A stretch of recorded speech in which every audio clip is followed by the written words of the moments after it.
everybody? This is Beau from GrowActive Solutions, and we are here today with a very special guest.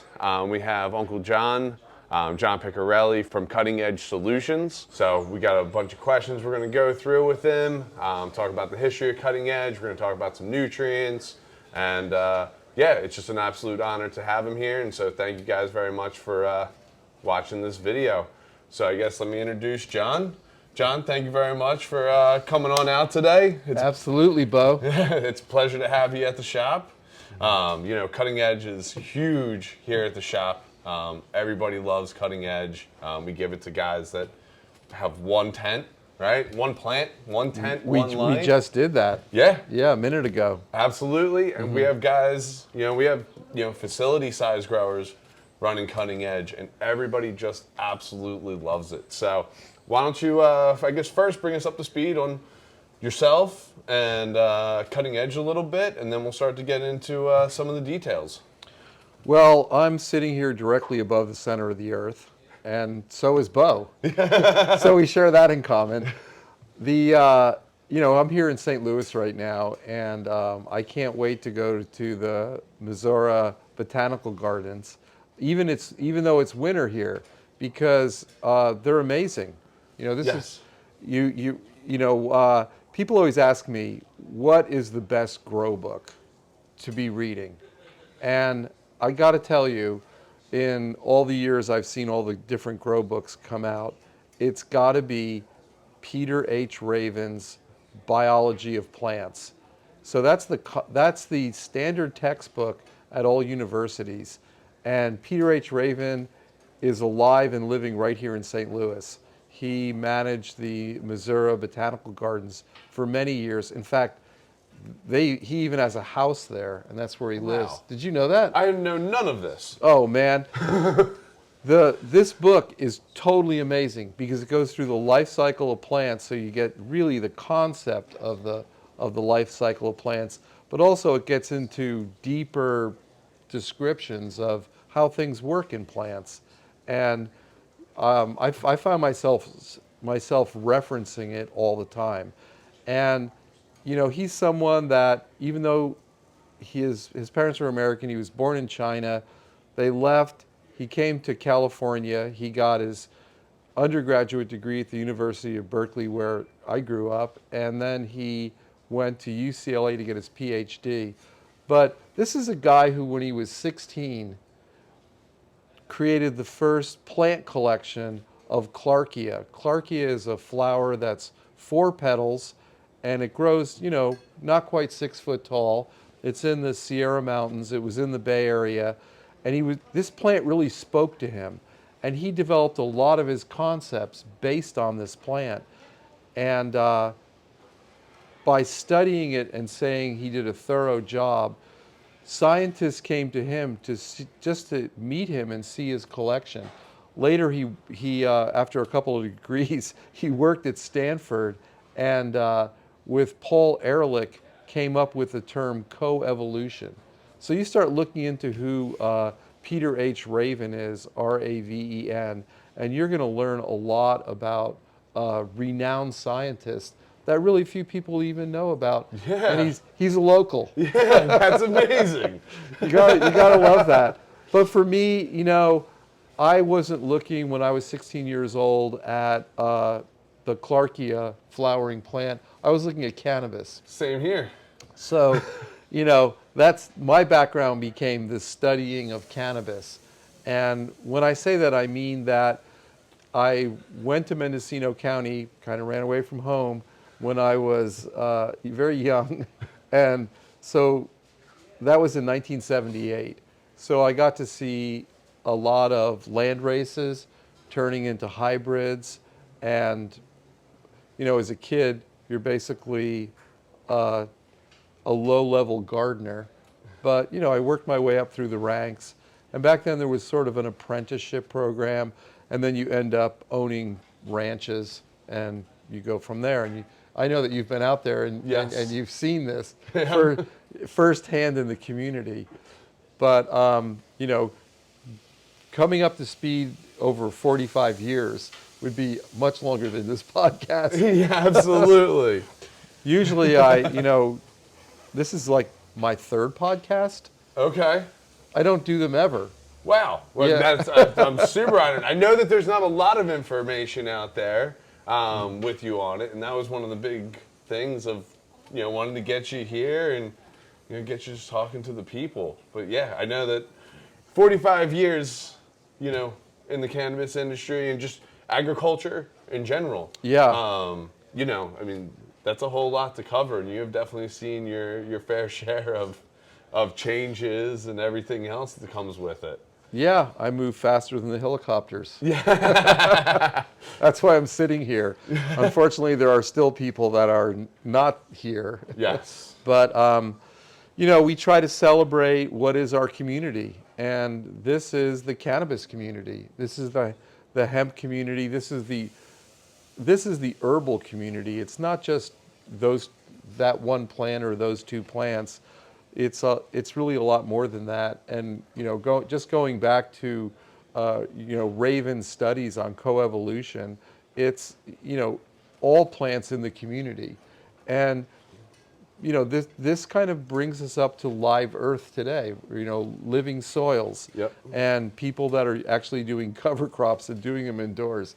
It's kind of crazy. But we have more products than are even on this table right here. Yes. And I'm going to be sending you our organic line, which is CCOF, California Certified Organic Farmers, and NOFA Certified, Northeast Organic Farmers Association.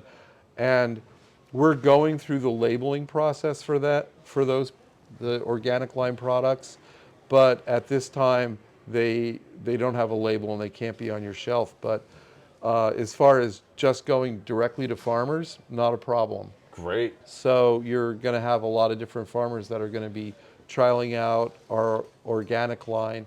There are already large farms that are a couple acres and a couple acres of greenhouses that are already using these products really successfully. Wow. One of them is Ebb and Flow Farm in Ashland, Oregon.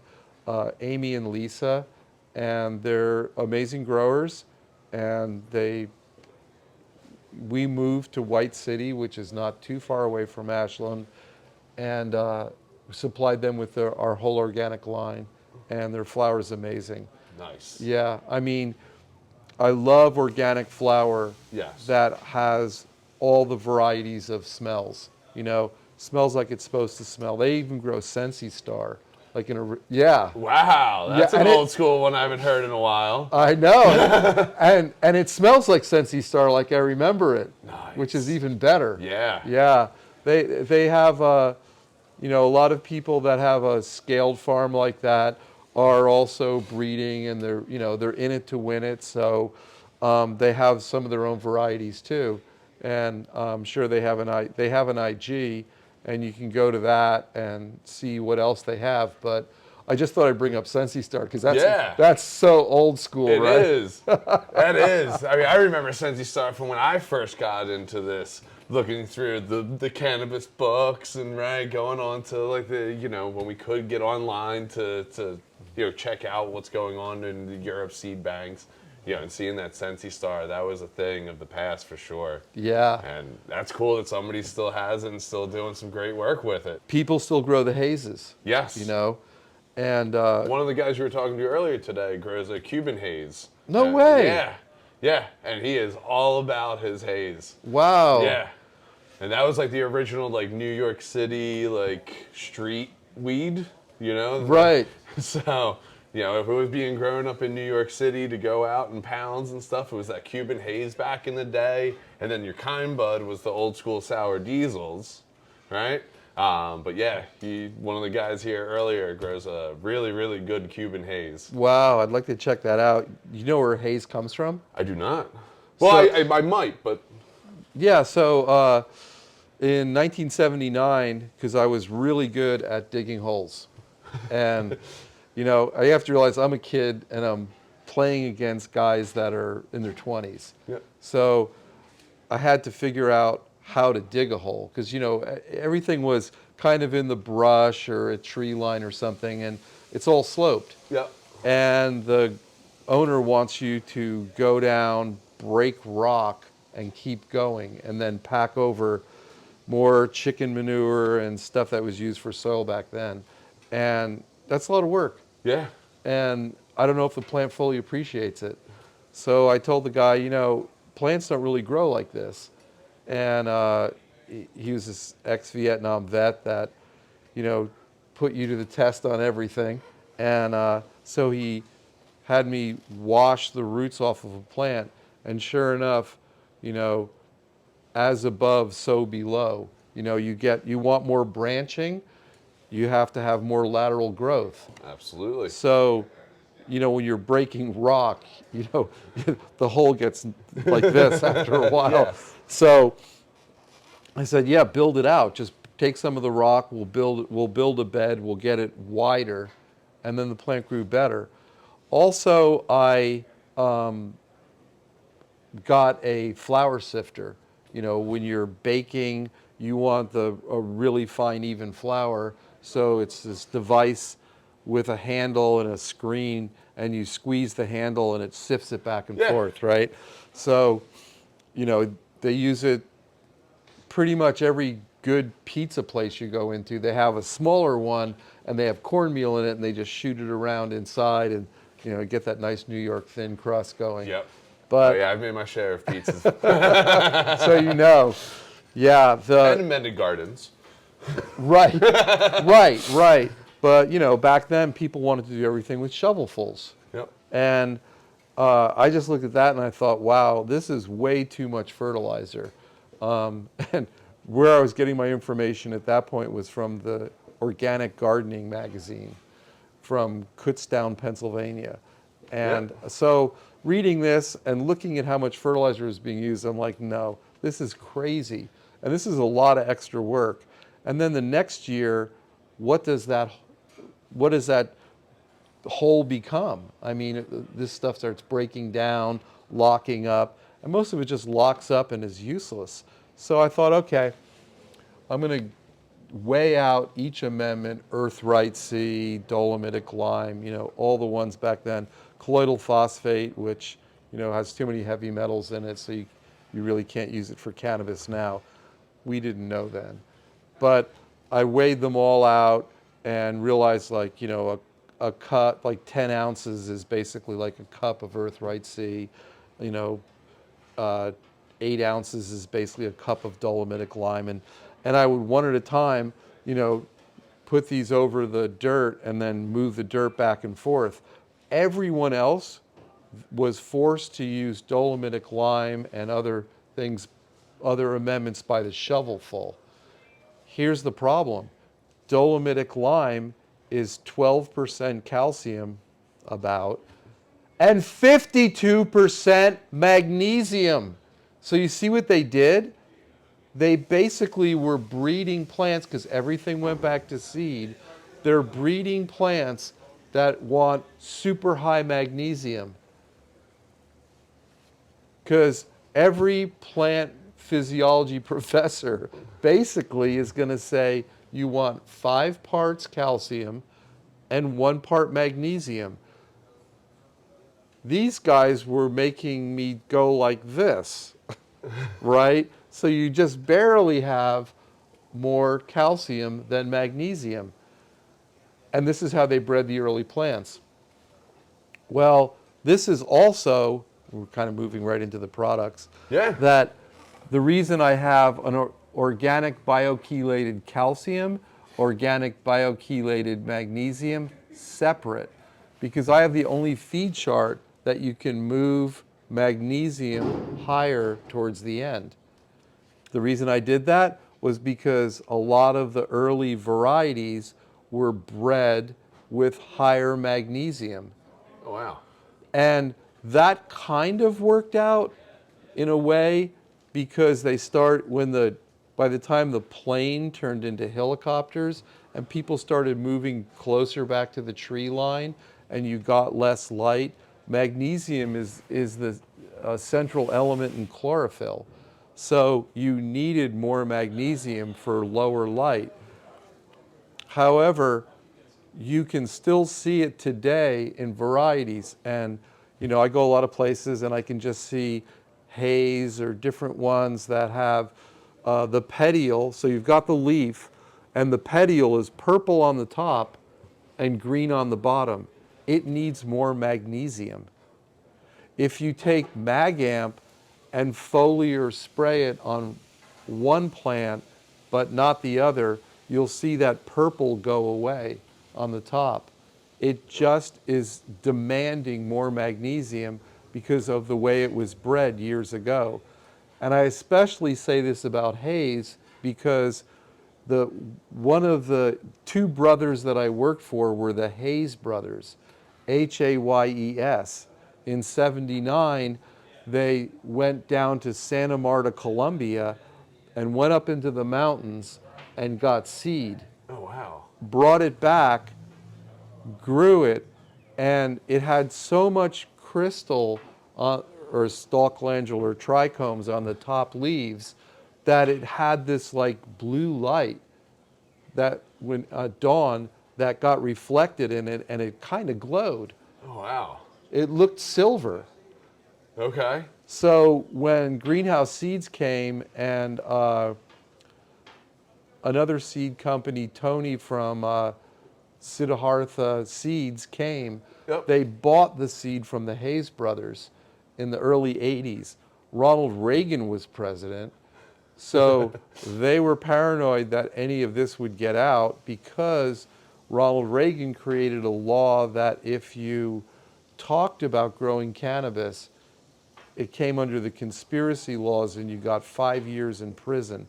And people were going to prison because law enforcement was illegally listening in and taking notes. Oh, wow. So the Hayes brothers were really firm about, you can never mention our name. But Greenhouse Seeds decided to call it Super Silver Haze. Yep. So that's where Super Silver Haze came from. Oh, wow. That's what I was just about to ask. Is that haze that came off of the plants and the silver bluish color, that's where Super Silver Haze comes from? And the seed came from the Sierra Nevada mountains, which are right above Santa Marta, Colombia. Oh, wow. Yeah, to celebrate this, we're actually doing a cannabis cup in Santa Marta on July 21st. It's going to be the Caribbean Cup with Carlos Bibes Jr. and Daniel Santa Cruz.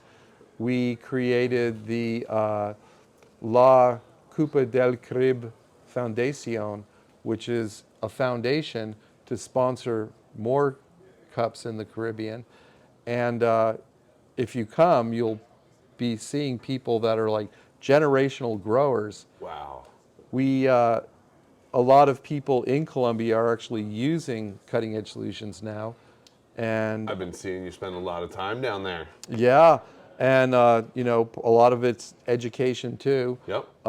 Mauricio Santa Cruz from Colombia Exotics won for Ice Hash at Dabadoo in Barcelona last week. And two other Colombians, they escape my name right now, but also are cutting edge users, and they won awards too. So Colombians went from not placing in Barcelona to winning 3 out of 5 gold awards. Wow. That's kicking ass. Yep. Absolutely. That's the power of cutting edge. And the power of, people that have the spirit too. Yes, absolutely. It's the community. It's the community. And, the Colombians are part of our community. We're part of their community. And that's something to bring out and share. It's not just, you look at a situation like this and you go, okay, it's half genetics and the other half is fertilizer. Well, they say half genetics, half environment, but the environment is the grower, the fertilizer, and truly the conditions it's being grown under. But, that's how important genetics are. So we want to give credit to Colombians for creating Super Silver Haze. And And there's more than that down there too, I bet there is. which that could be a separate podcast. You might want to come down and actually be there for that one. If that was an invite to the Caribbean Cup, then I think I'm going to be there, because nothing sounds like a better time or a better place to be. Yeah, and you know, other than the Columbia Exotics IG, you could go to the Caribbean Cup IG, but also Carlos Vives Jr. has Black Tuna Seed Company IG. Yep. And so he's taken a lot of the hybrids from North America and crossed them with land races down there and come up with amazing stuff. Wow. He himself is also a cup winner too in a lot of flower competitions. Here's another story. So I don't know if you know who Mean Gene is from Freeborn Seeds. Yes, He's absolutely. responsible for root beer, Yep. a whole bunch of different lime crosses. The cherry lime. Exactly, absolutely. Yeah, no, I've got a couple stashed away. Nice. Well, he's still doing it. In fact, he's selling seeds under Alpine Seed Group. So Okay. they have an IG too. But the reason I brought Gene up is because Carlos came up from Colombia to Emerald Cup in Santa Rosa, and he was really excited about buying all these different, like we're talking about, Yeah. the cherry lime, the root beer, all these different things. And he gets there and he's amazed there's no line because everything's sold out. He was bummed. But Gene, being who he is, he's actually not mean, by the way. Yeah. Everybody that I know that knows him says he's a very nice guy. Yeah, he's super tough, but he's not mean. Definitely. So he asked Carlos where he's from. Carlos says Colombia. He goes, "Oh, I have something for you." So he turns around and gives him a pack of Cherry West. So Cherry West is from his mother. His mother went down to Santa Marta, Colombia, and selected a variety that she called Candelabra, or actually, maybe I called it Candelabra because I worked for other people that were growing it in the Laytonville area, and it had perfect branching like a candelabra, and they were really strong and they didn't break in the wind or the rain. Wow. So that became something popular to grow. Gene developed it and found a pheno out of it that smelled like cherry. Carlos took this back to Colombia, grew it because he has a big farm for pheno hunting, and at Black Tuna Seed Company, grew it and came out with flower that was winning cups. Wow. So that's like a full circle, right? Yeah. You know, it only took from like whatever, the mid 70s till like 2 years ago, Definitely. 3 years ago for that to happen. But, you know, that's the community that we're in. Yeah. And it's a very small world. People share. That they do. That's the best part of it, is the sharing, exchanging of information, education, right? Just all of that. That's what this community was always rooted in, was the just sharing of everything. Exactly. Right? If And you do better- competing. Yeah. And competing. Yeah, well, yeah, right? absolutely. But if you do better, then I have to do better. Right. So You it was up your game. Yeah, it was an organic, competition. We were in competition, but it was to better ourselves, right? And to better what we were doing behind the scenes, to come out, to slap that bag down on the table and say, check this out. Right? This is what I've been doing for the past year, once you whooped me last year. It's really true, you know. I mean, in the early 80s, I wanted to know what bag appeal was. Yeah. I mean, I had no idea there was a word called terpene, but I went down that path. I thought, okay, well, I started doing a lot of soil samples, bringing them down to Soil and Plant Lab in Santa Clara, and gradually I got to know the lab director then. And I can say this all now because he's retired, but eventually I got in his good graces and was able to bring in leaf samples by grinding them up and then just alphanumeric labeling them in Ziploc bags, and he would test them. And then I figured out that really what I was going after was this bag appeal, and I was able to isolate it out to elevated levels of iron, manganese, zinc, and copper. But you can't just do EDTAs to get there. You really need to be able to have it biochelated. And for me, where I was sampling from is now, as we get later into the 80s, is we're being pushed out of meadows, pushed through the brush, and towards the tree line. So you have a lot of microbes. Now you've gone from limited, diverse richness of species in a meadow to real richness in old growth forests, right? Yep. And so we were counting on the microbes to break down and also network with the plant to bring out better quality and genetic potential out of the plants. But the only way I was able to track this was by the availability of these certain micronutrients. And that's what Uncle John's blend is. Yep, that's what I was just going to get to. Yeah. Go for it. It's complex potassium, because we're not going to get into the argument of potassium is a metal or not a metal. I'm just going to say it's not a metal, so it's complex, it's not chelated. And then you have iron, manganese, zinc, and copper. Those are metals, obviously, and those can be biochelated by just introducing 5 important bacteria, breaking the sulfates off, solubilizing them, because it's all done in liquid, putting in organic plant extract, and then feeding soil fungi to that extract, or the other way around, and then you enzymatically chelate and stabilize those elements. And so that's what Uncle John's blend is.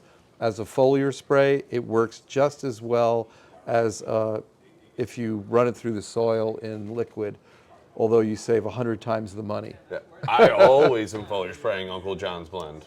Yeah, these actually are a great, so Plant Amp, Mag Amp, Uncle John's blend, and Bulletproof are really good foliar sprays. Yep. And, highly recommend them. Bulletproof, we used to love seaweed. And, people say, oh yeah, these plants need a high PK boost. Well, they don't really need that high of a phosphorus boost, because as you see, we have no phosphorus boosters, because phosphorus gets recycled in the plant, and it has a bunch of different functions, which would be another podcast just explaining that. But you could get a really good explanation of this in a very simple way, going to a very complex and detailed way. If you pick up a copy of The Biology of Plants by Raven, which I highly recommend. That's the grow book. That's the go-to grow book for sure. I got something new I got to buy for sure. Yeah, you can get it online, used, or, well, you're in St. Louis. Yep. It's definitely at the university and at the junior college. You could go there and probably pick up a used copy of it. And I actually have it on my iPad. Oh, wow. Because a lot of times people go, that's how a plant works? And I have to go to my car and go, yeah, here's how, look, I'll bring you right to the chapter, right to a couple lines. And this is just a couple lines in a book that's 700 or 800 pages long. Don't you think this is information that's worthwhile? Absolutely. So I should be a salesman for this particular book. But going back to Bulletproof and potassium, so we bred plants on high potassium too. Why? Because we loved seaweed. We'd get 50-pound bags of kelp seaweed, and you could use seemingly as much as you wanted. Absolutely. Shovelfuls in a hole, right? Yep. And the plant just looked better and better. It'd get darker and darker green. but you look at the bag and it have all these different, like even a certain percentage of gold, right? And silver and different things. You're like, this is really what the plant wants. It's telling me this, I know it. Well, we were wrong. So at that time, we were right. But now the oceans are so polluted and there's so many heavy metals in seaweed, you can't use seaweed and pass your heavy metals test for legal cannabis. So we thought, okay, well, what should we do? We should go into seaweed, get the silica out of seaweed because it's already in a plant, right? So it's silica we're taking out of a plant. And some other elements come with it. Take a bacteria that's got a certain amino acid profile, amino acid chelating complex, the silica. On the label, I think it says silicon dioxide. I kind of don't even read the labels. I don't read all the labels. It's because we hire a registration company to work with all the different individual states to make them compliant with every single state. That's a lot to follow. Yeah. And so I think still the silica became silicon dioxide or something. I don't know. Call it whatever you want. We do everything in house, and we use the best input materials, and that's what's important. They're clean. They're not contaminated with, E. coli, listeria, or salmonella. And like I said, we have an organic line that's all non-GMO corn, non-GMO soy, biofermented with our biochelated secondary and micronutrients. We have it dehydrated. I'm going to send a bunch to your store. I mentioned that it was CCOF certified and NOFA certified, and it's clean because it has no animal products in it. I'm not against using animal products. You can add them yourself, but when you liquefy them and try to run them through an irrigation line, between the biofilms and who knows what else is growing, I don't want to be part of that. Definitely. Definitely. I'm not going to come to your farm and clean your lines. Yeah, I used to foliar spray kelp. We all did, right? Oh yeah, maxi crop, right? Yep. Yeah, stuff like that. Yeah. And then, slowly but surely over the years, I took the kelp out and I've replaced it with Uncle John's blend. I do take a little bit of a shortcut. I do use the CalMag amplified instead of the plant amp. I just find that does good for me, but the benefits of plant amp and the source of calcium and how good that is, I know is off the charts, right? And being able to tailor that calcium and magnesium. But yeah, I use the Bulletproof, I use Uncle John's, CalMag, and I actually even mix my IPM, like whether that's Lost Coast or some Mammoth Canna Control, I mix that all into the same spray bottle and go and hit the plants, and everybody loves it. Wow, that's great. Yep. Yeah, I never recommend mixing the IPM and the foliar sprays together, but I know people that do, and they're successful doing that. But I try to break things down as simple and as safe as possible, and you never know once it gets out of your hands how crazy people can potentially get with adding things.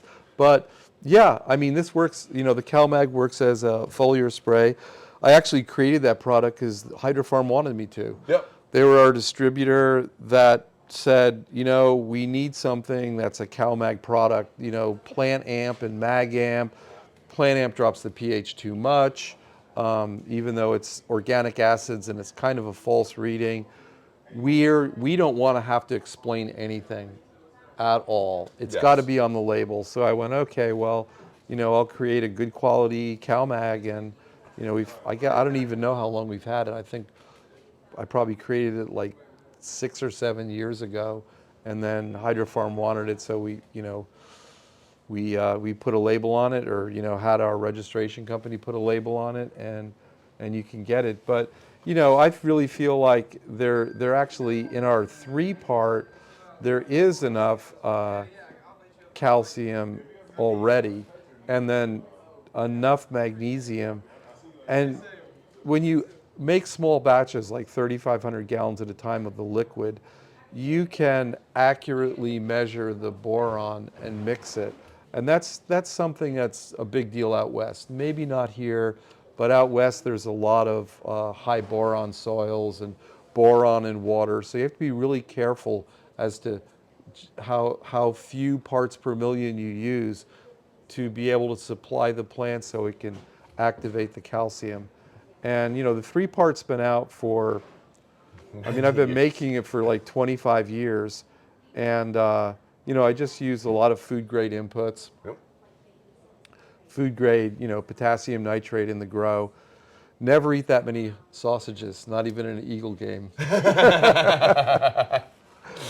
But, it's funny because I run into people, when I do shows or, I'm out at stores or in facilities, and they're like, yeah, I use this at home, and it's great that you added oil to it. And I'm like, oil? What do you mean?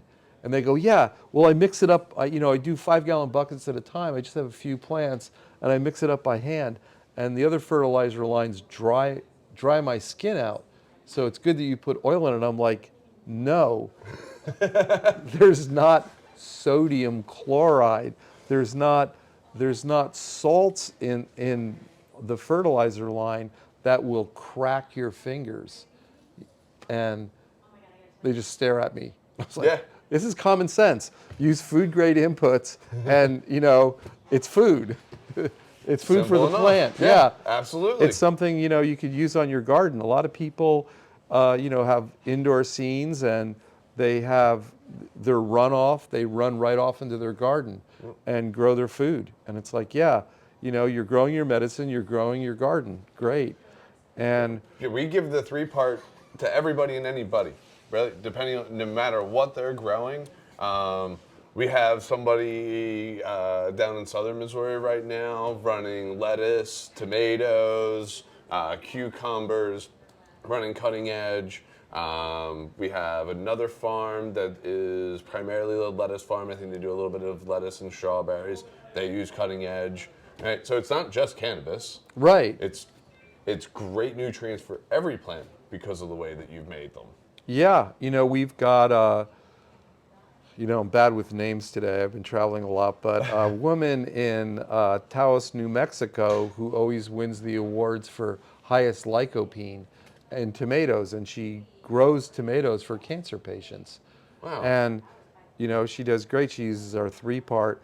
The same inputs that are in the 3-part are the same inputs that are in louder powder. Yep. So all I did was take the water out. Yeah. And That's what drew me to it. yeah, it's easier to use. Yeah. It's the same thing that I've been using for 20 years in a new format. Right. So, like, what's not to love about that? You can do side by side with the louder powder and a side by side with the 3-part, and the plant, especially if they're clones, they're totally identical, no deficiencies. Yep. And but as far as shipping goes these days, being able to have a dehydrated product. Yes. So we also make this in small batches. We make about 1,500 pounds at a time, and we have this high-tech Munson mixer. All our inputs are basically North American. Yes. And all our equipment is basically North American too. Absolutely. And also, just to jump in real quick, in case you guys didn't know, that Cutting Edge is also a family-owned company. yes, Right? I mean, that's huge nowadays. You don't have, a board that you have to answer to that wants a better profit margin. You don't have, it's you. You put your name on this stuff, right? It's called Uncle John's Blend because you're Uncle John and you put your name on the bottle. well, actually, the truth of that is, I whoa. named Plant Amp, right? Okay. I mean, no one had 20 years ago, no one had a chelated organic calcium. And I was like, okay, this is really important. So I want to name it Plant Amp. And it came back from the state that we could have the name. And I was like, no one took the name Plant Amp? That's insane. So I didn't, how when your team is winning, Yeah. you wear the same hat the same way. Yep. Like, it's superstition, right? Farmer superstition. Of course. But I was like, okay, we're not leaving until we name the next product, which was Uncle John's blend. So we're sitting there, hours and hours and hours go by. It's like 3 o'clock in the morning now. We've smoked so many joints. There's no more takeout pizza to be had. We drank all the beers. We're desperate, right? But, being the owner, I have to sit there and stick with my guns, right? Yep. And say, look, man, we're going to name this. And everybody came up with names, and they were all stupid. So, including me. Yep. I also had stupid names. So I said, okay, let's turn on the radio. And the Dead had just gotten back together. And the song that came on the radio was Uncle John's Band. Yep. So I said, jokingly, hey, let's name it Uncle John's Blend. Of course, at 3 o'clock, no beer, no pizza, no joints. Everyone agreed, and that was it, unanimous, right? That was our board meeting. So it became Uncle John's Blend. I didn't realize I would become Uncle John. I didn't know this until I went into a store, and I was in Arcata, and a woman said, "You're Uncle John." And I said, well, what do you mean? And she's holding a gallon of Uncle John's blend. She goes, the terpenes are off the hook when I use Uncle John's blend. I'm like, yeah, because manganese is a key micronutrient and you're elevating. I started telling the whole story, and she goes, but you're Uncle John. She hadn't listened to anything I said. She wanted me to tell her that I was Uncle John. And I looked at her, and it was sort of like being in a Santa Claus costume and saying, no, I'm not Santa Claus. So I went, okay, I have 3 sisters. I'm an uncle several times over. Therefore, I'm Uncle John. I don't like to deceive people. So I told her that, and she goes, that's good enough for me. You're Uncle John. And that was it. Well, time goes on, and, my nephew is my CEO. Yes. So now I really am Uncle John, right? Absolutely. And that's what makes us a family business. And we have family members in our business that also work for us. Miguel has been a production manager for about 21 years. And his daughter, Raina, grew up in the business. And, I don't want to say she started working there since she was 6 because of child labor laws that people are really concerned with these days. But let's just say she was there after school. Yes. And so she... Doing homework. Doing homework, right. Yep. She had her own desk, She had a fake time card. It was fake, okay? And, she saw the whole business grow, and now she's kind of like she's the operations manager. She's the coordinator between the office and the rest of the factory. So, yeah, you're right when you say family business. We are that, and I became Uncle John. I mean, Sean, of course, he wanted to grow weed, so one summer when he was 14, I brought him my Willow Creek Ranch, and he loved growing weed. At first, he was a little nervous because I said, you're not going to stay in the trailer. You're going to be like I was when I was your age. You're going to sleep on the ground in a tent. You do get a sleeping bag and a 30-30. And if it's a bear, shoot over its head. If it's a mountain lion, shoot over its head. If the mountain lion comes towards you, you're on your own.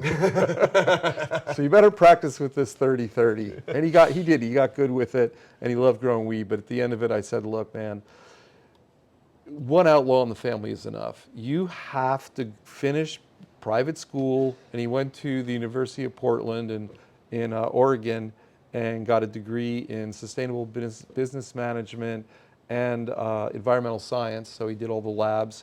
So he's really well versed. He's great for the company, and that's why I can sit here right now. Yeah, definitely. Yeah, you guys knocked it out of the park together, for sure. Thank you. Yeah, and he is, Sean's awesome. I see him on, online all the time, and just getting out there, being with the farmers, getting into the trenches, just how you explained how you made him get in there in the first place. Right. Yeah, but I'm sort of old school, whereas he's good at social media. I look at it as so-called media.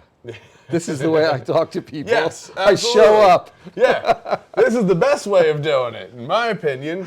But nowadays we got to do the social media and the videos. But this was always the best way of doing business, and you know, in my opinion, was always the handshake, face to face, right? And Yeah. just how, you know, I know you built your reputation. How I feel that I've built mine is, you know, working together, you know, with people, face to face. But we got to get these stories out there somehow, right? Yeah, you know, I mean, you go to gardens these days and you could actually show that you're there. Yeah.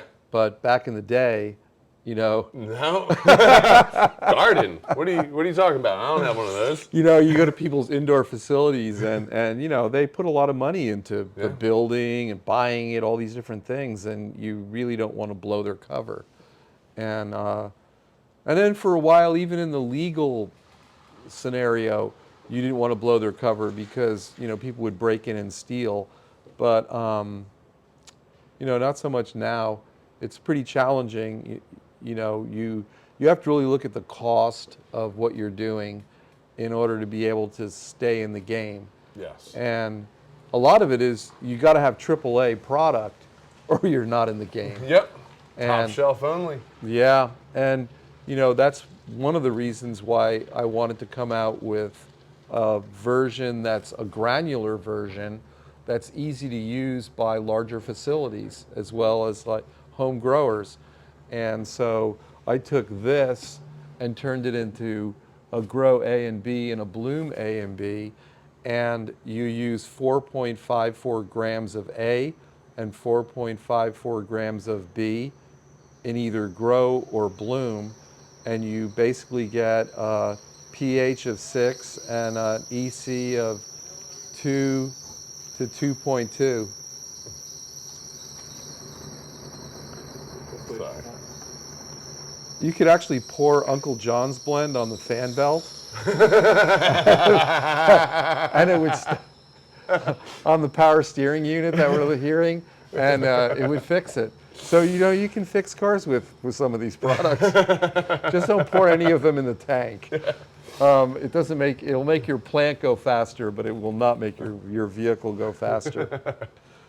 Well, I guess real quick, a question that I think that, I mean, because it can also kind of cover louder powder as well, but I know a question that we get quite a bit that I would like to hear just directly from you is what makes the 3-part different than the other 3 parts? Like, you know, you have other companies out there that have 3-part nutrients. They have their micro, grow, and bloom, right? Besides the food grade, besides you and the family owned, like why should somebody come over to the 3-part and we're louder powder? Because it's the same thing, right? Same vendors, same inputs that we've used from the very beginning. You know, I didn't create this because I wanted to come here and talk one of your customers into buying it and make money. That was never my thought. I wanted to grow the best weed. That's what I wanted to do. Yeah. And to do that, I felt like I needed the best inputs, and those were food grade inputs. So when you look at our 3-part or louder powder, and you go to, say, the California website and look at heavy metals, they're all non-detected. And when you look at a lot of other fertilizer lines, they have parts per million, sometimes 13.2 parts per million of arsenic. Cannabis is an accumulator plant, so it will accumulate those heavy metals, lead, arsenic, cadmium, so on, right? And I didn't want any part of that because I always viewed it as medicine. I enjoy smoking weed and growing weed. I still call it weed. Yeah. But Me too. yeah, you know, but that covers every type of hybrid that's out there. Yeah, exactly. Including ones I haven't grown yet. Yeah. That other people have grown. So People ask me all the time, they're like, bust open a jar, they're like, what is that? And I'm like, oh man, it's weed. But if it has a high level of terpenes, then you know it's a certain type of weed. Yeah, it speaks for itself. Right, and you know whether you want to smoke it or not. Just like when you know, Friends come by your house. You're not hungry. You just ate dinner. They say, hey, we're going to this new restaurant. You got to come with us. You go, okay, I'll have a beer, a glass of wine, whatever. You go with them, and then you walk in the door, and you smell the spices. You smell the terpenes, Yeah. and you're starving, right? Instantly. Instantly. Instantly. Now, you might not even be able to finish what you ordered. You'll take it home. Still good the next day, but you know what I mean. It's just that it's the experience, and that's craft. Craft Yes. cannabis is the experience. It's the experience that you share with the consumer, the person smoking, and Dr. Russo and team pointed out the endocannabinoid system that we have in our body, and those terpenes unlock the different cannabinoids at a certain level and speed, so it's enjoyable. Some people are after couch lock, or they want painkillers. That's one thing, but for most people, they want to enjoy the experience. They want to feel good. They want to, do a round of frisbee golf. Yep. Something, right? Paint a picture, write, get creative, go out and enjoy the sunny day. Yeah. Absolutely. All that stuff. But you really asked me why, the 3-part and the louder powder are different from other fertilizer lines. And the non-detected heavy metals is one thing, but it's also being able to make it in small batches, craft style, allows the plant breeder to be able to search the phenos that they want in order to bring out the genetic potential of the plant. So we have a lot of, Finest in California uses our fertilizer line. They have 3 acres of greenhouses in pheno hunting. They have like hundreds of lights. James Loud, another great breeder. Yep. He uses cutting edge because it works for him. He just built 400 lights out just for pheno hunting indoors. So he's got outdoors, he's got indoors. He also works with Marlon Asher, the reggae star, who is James Loud has a company with him where they do land races from the Caribbean. So there's a whole variety of different types of breeders that are using our stuff because it's quality and consistency. Compound genetics is another one. I don't know if you've seen grape gas here yet. Oh, yeah. Yeah. I grow a mean gashchata, which is a horchata times the grape gas. Oh, yeah. Yeah. Okay. And, one of the originators of that is one of the pheno hunters that works with compound genetics. And their Instagram is Trinity Alliance. And their name is actually West Coast Farms. But, of course, they got their IG pulled, even though they weren't selling online, whatever. But that's Jordan, and he's an excellent grower, and he's been using cutting edge for over 15 years. He has mother plants that go back like 18 years that are like 7 foot tall in 150 of them in a giant facility. So he has the original cuts, so he can go back and forth and do amazing work. That's amazing. And highly cultivated is another IG. That's Jake, and he's also an amazing grower. And I mentioned, and those are the minerals. There's other organic growers, but you're asking me why these are better. And they're better because of the quality and consistency and the exact amount that is measured out and done carefully. Yep. And other than that, no heavy metals, food grade inputs, excellent quality control, makes it so that you see the same results each time from the fertilizer. Yep. As I've never seen a bottle even look different. Yeah, we care that much. Yeah, absolutely. We really care about the growers. Some people say, "Wow, you've been growing 45 years." Well, the last few years, not so much. I mean, I've been out on the road a lot, and I've been in the lab a lot, and I've been down in Colombia a lot. So, I work with different growers. The louder powder in Colombia, it's easier to transport, and that's one of the reasons that I did it. And I sponsor the cannabis class at the National University. So the National University would be the equivalent of like UC Davis in California, Wow. or the University of Michigan, Ann Arbor, or I mean, there's a number of I could probably list a lot of the great ag schools. Missouri, the University of Missouri has one, but the point of me bringing up the National University is that there's a professor. He's actually getting his PhD in cannabis cultivation. Wow. And he has 40 students, and they're in a greenhouse complex at the university, and they use our products. So I'm training them to use the louder powder, but it's easy because they get pretty exact results, and they can write papers on it, and they can use black tuna seeds and latitude seeds from Reggie Weedman and seeds from Mean Gene, and actually be able to see and test the terpenes, the cannabinoids, and so on to get results, because there's a lot of different facilities in Colombia now, and they're trying to put out good quality too. And of course, they're going to find that some of the best quality is going to come from their own land races. One of the things that I found from, growing in British Columbia, Seattle, Northern California, Oregon, Northern California, Southern California, Mexico, Costa Rica, and Colombia is that the plant is different. And you've probably seen this too, where a cut comes out and you grow that one cut, and somebody has pretty much, they bought all the equipment here. Yep. They bought the fertilizers here. They created a good building for HVAC, and the plants come out different. Yes.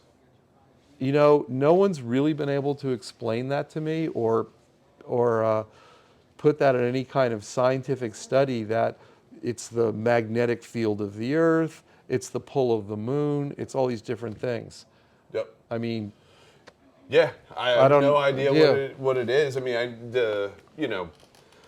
I guess in the easiest way to somewhat explain it, right, was just that even the definition of phenotype, right, is the visual appearance that is caused by the environment and the genotype, right? Right. So that environment, what in that environment, if we are using the same lights, if we're using the same nutrients, if everything appears to be the same, what is that difference there that's making those phenotypes express differently, especially when working with the same stock.